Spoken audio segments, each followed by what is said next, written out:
அன்பான சகோதர சகோதரிகளே, கிறிஸ்துவின் இனிய நாமத்தில் எனது வாழ்த்துக்கள்.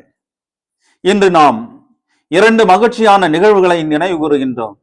ஒன்று அன்னை மரியாவின் விண்ணேற்பு பெருவிழா, மற்றொன்று இந்திய தேசத்தின் 80வது சுதந்திர விழா. அன்னை மரியா தமது வாழ்வை முழுமையாக இறைவனுக்கு அர்ப்பணித்தவர். இதோ ஆண்டவரின் அடிமை என்று கூறி இறைவனுடைய திருவுளத்துக்கு தம்மை முழுமையாக ஒப்படைத்தவர். அதனால் மரணம் அவருக்கு முடிவல்ல, அவர் விண்ணுக வாழ்வுக்கு எடுத்துக்கொள்ளப்பட்டார். அன்னையின் விண்ணேற்பு நமக்கு ஒரு பெரிய நம்பிக்கையை தருகின்றது. இறைவனுக்கு உண்மையாக வாழும் வாழ்க்கை ஒருபோதும் வீணாகாது என்று. நமது துன்பத்துக்கும் தியாகத்துக்கும் நம்பிக்கைக்கும் இறைவன் ஒரு நாள் கண்டிப்பாக பலன் அளிப்பார் என்று.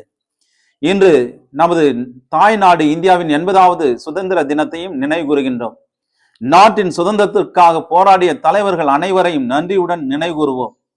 சுதந்திரம் என்பது வெறும் அரசியல் விடுதலை மட்டுமல்ல, அநீதி, வெறுப்பு, வன்முறை, சாதி வேறுபாடு, மத வெறுப்பு ஆகியவற்றில் இருந்து விடுதலை பெறுவதும் உண்மையான சுதந்திரமாகும். அன்னை மரியே நம்மை அன்பிலும் ஒற்றுமையிலும் வாழ கற்றுக் கொடுக்கின்றார்.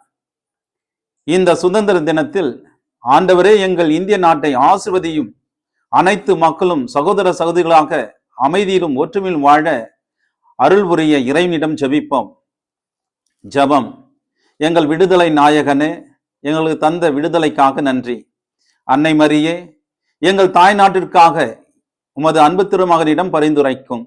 இந்தியாவை அமைதியிலும் நட்பிலும் நீதியிலும் வாழ அருள் புரியும். நாங்கள் ஒற்றுமை, சமத்துவம் போன்ற பண்பில் வாழ்ந்து சான்று பகரக்கூடிய மக்களாக வாழ எங்களுக்காக பரிந்துரைக்க அன்பு திருமகன் வழியாக விண்ணக தந்தையை நோக்கி ஜெபிக்கின்றோம்.